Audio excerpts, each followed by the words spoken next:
সিলেট ওসমানী আন্তর্জাতিক বিমানবন্দরেই প্রথমে অবতরণ করার কথা রয়েছে তারেক রহমানকে বহনকারী বিমানটির। এ ব্যাপারে বিস্তারিত আমরা জানব আমাদের সিলেট প্রতিনিধি কামরুল ইসলাম মাহির কাছ থেকে। মাহি, আপনি জানাবেন এই মুহূর্তে সিলেট আন্তর্জাতিক বিমানবন্দরে আপনি কী ধরনের নিরাপত্তা ব্যবস্থা দেখছেন এবং নেতা কর্মীদের উপস্থিতি কেমন দেখছেন? তুমি বলি, সিলেট ওসমানী আন্তর্জাতিক বিমানবন্দরের নজিরবিহীন নিরাপত্তার চাদরে ডেকে রাখা হয়েছে। আমরা সকাল থেকেই যে বুলেটিন গুলোতে সংবাদ দিচ্ছিলাম বিমানবন্দরের ভেতর থেকে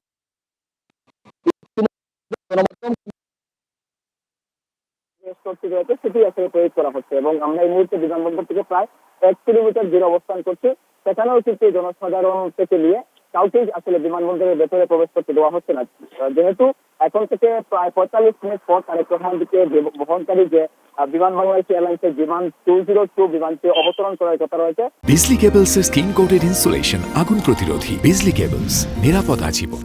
সেই ক্ষেত্রে বিমানবন্দরের যে পুরো এলাকা, অর্থাৎ বিমানবন্দরের যে চারিপাশে রানওয়ে থেকে নিয়ে পুরো এলাকা, সেই পুরো এলাকা পর্যন্তই কিন্তু আমরা দেখছি যে নিরাপত্তা ব্যবস্থাটি এবং বিমানবন্দরের যে আশপাশ এলাকাগুলিতে সেনাবাহিনীর তল্লাশি টিম রয়েছে এবং পুলিশের চেকপোস্টের পাশাপাশি র্যাব, আইন শৃঙ্খলা বাহিনী এবং যে সাদা পোশাক থেকে নিয়ে যে গোয়েন্দা নজরদারি কিন্তু তৎপরতা বৃদ্ধি করা হয়েছে এবং তারেক রহমানের বিমানটি যখন সিলেটে অবতরণ করবে তখন কিন্তু এই নিরাপত্তার বিষয়টি সাধারণ যে যাত্রীরা রয়েছে তারা একেবারেই আসলে প্রবেশ করতে পারবেন না, এমনকি আসলে বলা হচ্ছে। এবং তারেক রহমানকে বহনকারী যে বিমানটি, সেই বিমানটি কিন্তু 290 জন যাত্রী নিয়ে কিন্তু সিলেটে অবতরণ করবে এবং সিলেটে 190 জন যাত্রী সিলেটে নামার কথা রয়েছে। এরপরে সিলেট থেকে কিছু প্যাসেঞ্জার এই বিমানে উঠবেন এবং এই বিমানে উঠার পরে কিন্তু প্রায় 11টার দিকে কিন্তু সিলেট থেকে এই বিমানটি ঢাকা শাহজালাল আন্তর্জাতিক বিমানবন্দরের উদ্দেশ্যে আসলে যাত্রা শুরু করবে। সেই ক্ষেত্রে 11টা 55 দিকে শাহজালাল আন্তর্জাতিক বিমানবন্দরে এই বিমানটি আসলে অবতরণ করবে এবং বিমানবন্দর সূত্রে এবং বিএনপির নেতা কর্মীদের সূত্রে আমরা যেমনটি নিশ্চিত হতে পেরেছি যে তারেক রহমানকে কিন্তু যে বিমানটিতে তারেক রহমান আসছেন সেই বিমান থেকে কিন্তু নিরাপত্তাজনিত কারণে তিনি একেবারেই নামবেন না, কারণ নিরাপত্তার বিষয় সর্বোচ্চ নিরাপত্তা দিয়েই কিন্তু তারেক রহমানের আগমন শিবিরে যে যাত্রাবিরতি সেটি আসলে নিশ্চিত নিরাপত্তার মধ্যে দিয়ে তারা নিশ্চিত করেছেন। তো এই ছিল সিলেট থেকে সর্বোচ্চ। মাহি, আপনাকে অনেক ধন্যবাদ। দর্শক, সিলেট ওসমানী আন্তর্জাতিক বিমানবন্দর থেকে সরাসরি আমাদের সাথে যুক্ত হয়েছিলেন আমাদের সহকর্মী কামরুল ইসলাম মাহি। এবারে আমরা জানতে চাই হযরত শাহজালাল আন্তর্জাতিক বিমানবন্দরের পরিস্থিতি। আমাদের প্রতিনিধি সহকর্মী মনিরুল ইসলাম মিন্টু সেখানে আছেন, তার সাথে এখন যুক্ত হব। মিন্টু, আপনি জানাবেন হযরত শাহজালাল আন্তর্জাতিক বিমানবন্দরে আপনি কী ধরনের নিরাপত্তা ব্যবস্থা দেখছেন এবং মানুষের উপস্থিতি, সাধারণ মানুষ এবং নেতাকর্মীদের উপস্থিতি সেখানে এই মুহূর্তে কেমন আছে?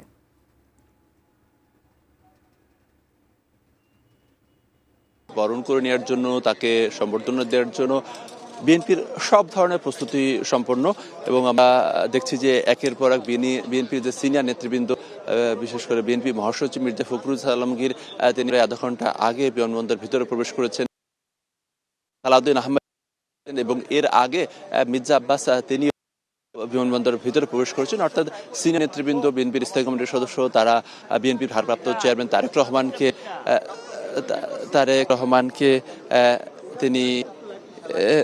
রহমানকে তারা বরণ করে নেওয়ার জন্য, স্বাগত জানানোর জন্য তারা বিমানবন্দরে একের পর এক আসছেন। তবে যেটি হচ্ছে যে অন্যান্য সময়গুলোতে দেখা যায় যে নেতাকর্মীরা বিমানবন্দরের ভিতরে প্রবেশ করেন, কিন্তু আজকে সেই সুযোগটি নেই। একমাত্র যারা মিডিয়া কর্মী রয়েছেন এবং মিডিয়া কর্মী যাদের মিডিয়া পাশগুলো বাহিনীর সদস্যরা এবং সেই সঙ্গে বিএনপির সিনিয়র নেতৃবৃন্দ, এটি করা হয়েছে মূলত শৃঙ্খলা আনার জন্য এবং সেই সঙ্গে নিরাপত্তার জন্য। আমরা দেখেছি যে র্যাবের যে ওয়াচডগ যে টিম, সেই ডগ স্কোয়াড, তারা বিমানবন্দরের ভেতরের বিভিন্ন এলাকাতে তল্লাশি করেছেন। আমরা সেনাবাহিনীর বেশ উল্লেখযোগ্য সংখ্যক সদস্যরা তারা আমরা দেখেছি বিমানবন্দরের ভিতরে প্রবেশ করতে এবং সেই সঙ্গে বিমানবন্দরের যে নিজস্ব যে নিরাপত্তা বাহিনী তারা রয়েছেন এবং সব ধরনের নিরাপত্তার যে ব্যবস্থা সেটি কিন্তু বারবার জোর দেওয়া হয়েছে এবং ইতিমধ্যেই বিএনপির মিডিয়া সেলের আহ্বায়ক ডাক্তার মওদুদ আলমগীর পায়েল তিনি কথা বলেছেন এবং কিছুক্ষণ আগে স্থায়ী কমিটির সদস্য সালাউদ্দিন আহমেদ তারাও কথা বলেছেন এবং তারা বলেছেন যে আশা করা হচ্ছে যে নির্দিষ্ট সময় অর্থাৎ 11:50 যে ফ্লাইটটি হযরত শাহজালাল আন্তর্জাতিক বিমানবন্দর পৌঁছানোর কথা সেই সময়ের মধ্যে পৌঁছাবে এমনটি আশা করা হচ্ছে।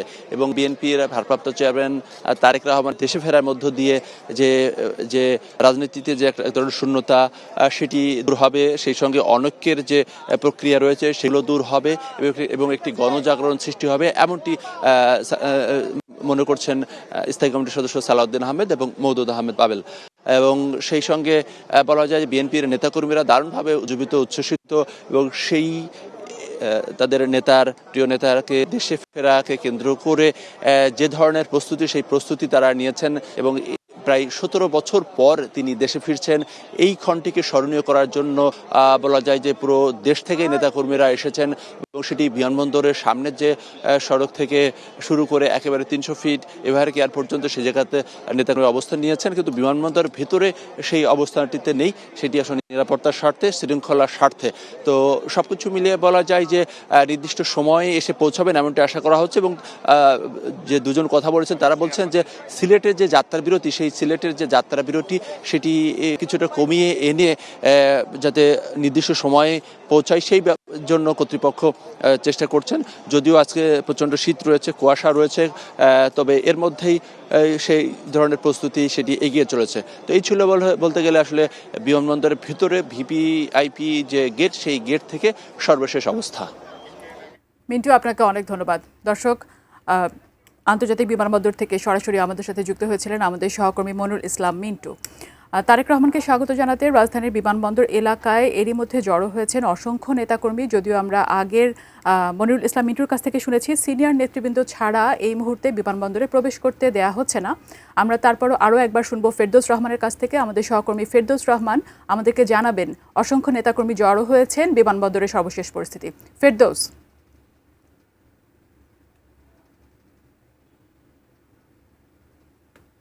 ধন্যবাদ সাজিয়া। আমরা রয়েছি বিমানবন্দরের বাইরে, আমার সহকর্মী মনিরুল ইসলাম মিন্টু তিনি জানাচ্ছিলেন। আমরা বিমানবন্দরের বাইরের চিত্রটা একটু আমার ক্যামেরা পার্সনকে বলবো দেখাতে।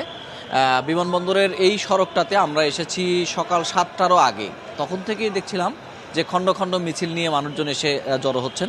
এখন আমি যে অংশটা আপনাকে দেখাতে পারছি সেটি হচ্ছে যে এয়ারপোর্ট যে সড়কটি, সেই সড়কটিতে আপনি নিশ্চয়ই ক্যামেরায় দেখছেন যে দুই পাশটা ভরে গেছে মানুষ দিয়ে, অর্থাৎ আমাদের এখানে দৃষ্টিসীমা যতদূর যাচ্ছে রাস্তার দুই পাশেই অসংখ্য মানুষ তারা দাঁড়িয়ে গেছেন এবং তারা সবাই বলছেন যে এতদিন যাবৎ বাংলাদেশে বিএনপি ভারপ্রাপ্ত চেয়ারপারসন তারেক রহমান আসবেন সেই অপেক্ষাটাই আসলে তারা ছিলেন এবং সেই দীর্ঘ প্রতীক্ষার আসলে অবসান হতে যাচ্ছে এবং তাকে হয়তো এক নজর দেখাও যাবে না, কিন্তু তারপরেও তারা রাস্তায় যারা দাঁড়িয়েছেন তারা আসলে ভালোবাসা নিয়ে দাঁড়িয়েছেন এবং তারা বলছেন যে বাংলাদেশে যে নেতৃত্বহীনতা চলছে, বাংলাদেশে যে রাজনীতিতে একটা অচলাবস্থা চলছে সেটার আসলে নিরসন হবে। অর্থাৎ এই মানুষগুলো শুধুমাত্র যে বিএনপিকে সমর্থন করে এখানে এসেছেন বিষয়টি এমন নয় যে তারা বিএনপিকে সমর্থন করে এসেছেন, তারা বলছেন যে পুরো বাংলাদেশের জন্য, বাংলাদেশের রাজনীতিতে একটা পরিবর্তন আসবে, সেই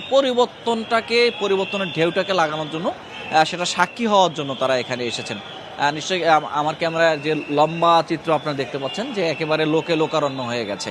এখনও পর্যন্ত সকাল 9টা বাজে, অর্থাৎ যদি যে সময়ের কথা বলা হয়েছে যে জনাব তারেক রহমান বাংলাদেশে নামবেন অথবা বাংলাদেশের ঢাকার এয়ারপোর্ট দিয়ে তিনি বের হবেন, সেটা আরও প্রায় 3 থেকে 3.5 ঘন্টা বাকি আছে, কিন্তু ইতিমধ্যেই কিন্তু রাস্তার দুই পাশ কিন্তু লোকারণ্য হয়ে গেছে এবং এই সংখ্যাটা আরও বাড়ছে। এখনও আমরা দেখছি যে উত্তরার দিক থেকে খণ্ড খণ্ড মিছিল নিয়ে মানুষজন এখানে যুক্ত হচ্ছেন এবং তাদের মধ্যে কোনো ক্লান্তি নেই। আজকের আবহাওয়াটাও অনেক ঠান্ডা একটা পরিবেশ, আমরা যেখানে দাঁড়িয়ে আছি ওভারব্রিজের উপরে, এখানে আমরা শীতল বাতাস পাচ্ছি, তারপরেও এই আবহাওয়াকে উপেক্ষা করে মানুষজন কিন্তু দাঁড়িয়ে আছেন এবং তাদের চাওয়া একটাই যে বাংলাদেশের রাজনীতিতে অচলাবস্থার যেটি চলছে সেটির অবসান হবে এবং রাজনীতিতে যে ভুল বোঝাবুঝি ভেদাভেদ সেগুলো দূর হবে।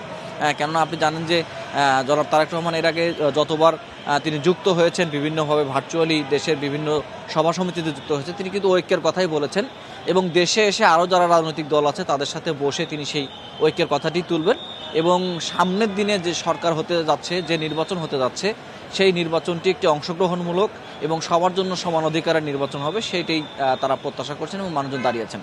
আর একটি জিনিস বলি, সেটি হচ্ছে আইন শৃঙ্খলা রক্ষাকারী বাহিনীর তৎপরতা। আমরা দেখেছি এখানে পুলিশ রয়েছেন, বিজিবি সদস্যরা রয়েছেন, সেনাবাহিনীর সদস্যরা রয়েছেন। তারা কিন্তু চেষ্টা করছেন মানুষজন যাতে বিশৃঙ্খল হয়ে সড়কের মধ্যে প্রতিবন্ধকতা সৃষ্টি করতে না পারে। অর্থাৎ যে সড়কটি দিয়ে তারেক রহমান 300 ফিটের নাগরিক সংবর্ধনা বা জনসংবর্ধনাতে যাবেন, সেই সড়কটিতে যদি কোনো ধরনের প্রতিবন্ধকতা সৃষ্টি না হয়, সেই বিষয়টি তারা দেখছেন এবং খুব ভালোভাবে তারা মাইকে ঘোষণা করে মানুষজনকে বলছেন তারা যেন ঠিকভাবে থাকেন, তারা যেন তাদের নেতাকে তারা দেখতে এসেছেন অথবা স্বাগত জানাতে এসেছেন, তার বাইরে সেটা যেন শৃঙ্খলার মধ্যে হয় এবং যাতে কোনো ধরনের অপ্রীতিকর পরিবেশের সৃষ্টি না হয়। আর ইতিমধ্যেই বিমানবন্দর সড়ক দিয়ে আমরা দেখেছি যে যান চলাচল কিন্তু অনেকটাই সীমিত হয়ে গেছে। আমরা যখন আসছিলাম তখন কিছু বড় বড় যান অর্থাৎ বাস ট্রাক যেগুলো ছিল সেগুলো ঢুকে পড়েছে। এরপরে 8টার পরে নতুন করে এই সড়ক দিয়ে যান চলাচল তেমন একটা করছে না। এই সড়কটা মূলত হয়েছে আজকে মানুষের সড়ক, মানুষ এই দিক দিয়ে হাঁটছেন, মানুষ এখানে তারেক রহমানকে স্বাগত জানাতে এসেছেন, নানা রকম তারা স্লোগান দিচ্ছেন, মিছিল দিচ্ছেন এবং নানা রকম প্লাকার্ড ফেস্টুনেও কিন্তু সড়কটি ছেয়ে গেছে। আইন শৃঙ্খলা রক্ষাকারী বাহিনীর সদস্যরা চেষ্টা করছেন যতটুকু পারা যায়, যেভাবে পারা যায় এই মানুষজনকে নিয়ন্ত্রণে রাখতে। আর বাদবাকি পরিবেশ এখনো পর্যন্ত যদি বলি সেটি কিন্তু খুব স্বাভাবিক রয়েছে এবং শান্ত রয়েছে। এখনো পর্যন্ত আমরা দেখছি না যে কোনো ধরনের বড় ধরনের বিশৃঙ্খলা কেউ করছেন অথবা খুব ধাক্কাধাক্কি করে যে একেবারে সড়কের মাঝখানে যাবেন সেরকম পরিস্থিতিও তৈরি হয়নি। বাট অনেকটা বলা যায় সুশৃঙ্খলভাবেই যারা এসেছেন তারা দাঁড়িয়েছেন, স্লোগানে মিছিলে স্বাগত জানানোর বিভিন্ন ভাষায় জনাব তারেক রহমানকে স্বাগত জানাতে তারা দাঁড়িয়ে গেছেন। এখনো পর্যন্ত আরও সময় বাকি আছে, হয়তোবা আমরা আশা করছি যে চিত্র আমরা দেখছি এই চিত্রটা আরও কয়েক গুণ বেড়ে যাবে, অর্থাৎ মানুষের সংখ্যা আরও বাড়বে এবং যারা আসবে আমরাও আশা করব যে তারা শৃঙ্খলার সাথে বিএনপির ভারপ্রাপ্ত চেয়ারপারসনকে তারা স্বাগত জানাবেন এবং একটা অপ্রীতিকর ঘটনা এখান থেকে ঘটবে না এবং বাংলাদেশের রাজনীতিতে যে আমরা বলছি যে ভেদাভেদ, সেই ভেদাভেদ দূর হয়ে সবাই ঐক্যের কথা বলবে, একটা সমৃদ্ধ বাংলাদেশের কথা বলবে। জনাব তারেক রহমান বাংলাদেশে এসে সেই জিনিসটি তিনি সূচনা করবেন এবং সবার সাথে আলোচনা করবেন। এই হলো আমার কাছে এখনকার মতো সর্বশেষ পরিস্থিতি। আমরা রয়েছি এই জায়গা থেকে, জনাব তারেক রহমান যখন বের হবে অথবা তার পরবর্তী যে পরিস্থিতিগুলো নিশ্চয়ই আমরা আপনার মাধ্যমে দর্শকদেরকে জানানোর চেষ্টা করব।